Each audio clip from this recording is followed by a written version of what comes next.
अस्सलाम वालेकुम, मेरा नाम इब्रार है। जैसे कि मैंने आपको अपनी पिछली वीडियो में बताया था कि तीसरी दफ़ा इन्वर्टर की ख़राबी के बाद मैंने इसको दोबारा क्लेम सेंटर भेज दिया है।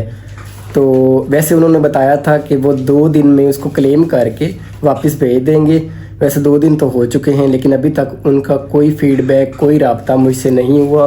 उन्होंने मुझे नहीं बताया कि अभी आपका इन्वर्टर ठीक हुआ है, नहीं हुआ, या हमने आपको बिल्टी करवा दी है। कोई राब्ता नहीं हो रहा। वैसे मैंने उनको वॉइस किया है, तो उनसे पूछा है कि कब तक हमारा इन्वर्टर हमारी तरफ पहुंचेगा, लेकिन अभी तक कोई रिस्पांस आया नहीं है। तो खैर देखते हैं अब क्या बनता है। 2-3 दिन और मज़ीद वेट करके देख लेते हैं। वैसे कंपनी का जो फ़ीडबैक था वो हमारे साथ कोई ख़ास अच्छा नहीं रहा है, क्योंकि आपको मैंने बताया था कि पहले एक दफ़ा फ़ाल्ट बना, हमने साहिवाल भेजा। दूसरी दफ़ा फिर फ़ाल्ट बना, हमने इसको मेन ब्रांच में भेजा। मेन ब्रांच से क्लेम होकर आने का क्या फ़ायदा हुआ कि उसकी एलसीडी भी काम नहीं कर रही, उसकी आउटपुट भी काम नहीं कर रही। फिर उसको तीसरी दफ़ा फिर दोबारा भेजना पड़ा। और अब देखो इस दफ़ा भी वो कोई नया फॉल्ट लेके आता है या बिल्कुल ठीक हो के आता है।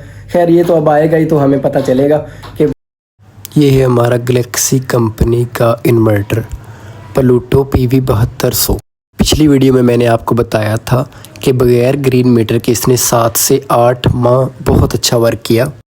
फिर अल्हम्दुलिल्लाह अपना ग्रीन मीटर आ गया। ग्रीन मीटर आने के बाद हमने इंस्टॉल करवाया। इंस्टॉल करवाने के बाद इन्वर्टर के साथ इसको अटैच किया और अपने इन्वर्टर की ग्रिड फिटिंग ऑन की।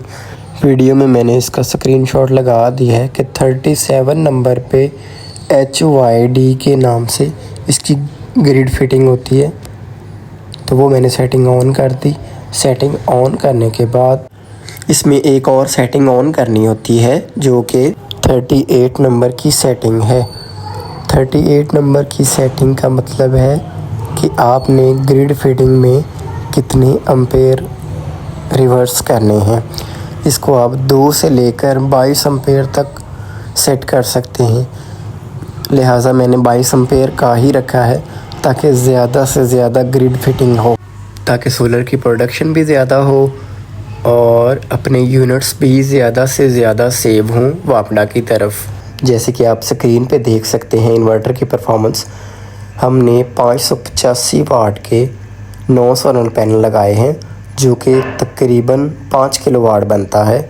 और आप इन्वर्टर की परफॉर्मेंस देख लें कि 3.25 किलोवाट की परफॉर्मेंस एट अ टाइम दे रहा है। ये इससे बढ़ भी जाती है। ये टाइम के साथ साथ है, जैसे अभी टाइम बढ़ता जाएगा, डूब बढ़ती जाएगी।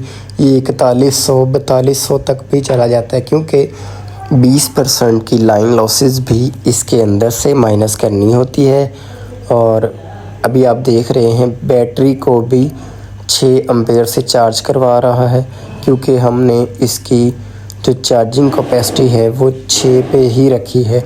हम इसको बढ़ा देंगे तो ये बढ़ जाएगी, हम इसको कम कर देंगे तो ये कम हो जाएगी। ये 2 से लेकर 120 एम्पेयर तक बैटरी को चार्जिंग दे सकते हैं, क्योंकि हमारे पास बैटरीज छोटी लगी हुई है, उसकी वजह से हम इसको ज़्यादा पावर नहीं दे रहे हैं। आप स्क्रीन पर देख सकते हैं कि ये रेड कलर के 2 अल्टेनाज जो कि ब्लिंक कर रहे हैं, ये भी ग्रिड फिटिंग का एक साइन होता है। इसका मतलब ये है कि इन्वर्टर ग्रिड को फीड कर रहा है। तो ये 3.800 किलोवाट की ग्रिड फिटिंग कर रहा है। 6 एम्पेयर बैटरी की तरफ दे रहा है। और लोड मैंने आपको पहले ही दिखाया था कि हमने लोड बंद करा हुआ है। हम लोड यूज़ नहीं कर रहे हैं, क्योंकि मैं परफॉर्मेंस देखना चाह रहा था कि इन्वर्टर कितनी परफॉर्मेंस देता है ग्रिड फिटिंग के अंदर।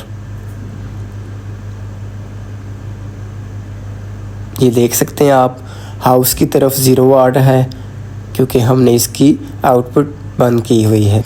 परफॉर्मेंस के 1 वीक के बाद जब हमने ग्रीन मीटर की तरफ दोबारा देखा तो 107 यूनिट ग्रिड को फीड कर चुका था। घर के लोड के साथ, घर के लोड को भी इसने मैनेज किया और साथ में ग्रिड को फीड किया, और 107 यूनिट हमारा वापडा की तरफ सेव हो चुका था। मंथ कंप्लीट होने के बाद हमें जो बिल मौसूल हुआ वो ये वाला था। तो मैंने वापडा को कॉल की, मैंने बोला कि हमारा ग्रीन मीटर का बिल हमें वसूल नहीं हुआ, तो आप उनके बारे में हमें बताएं।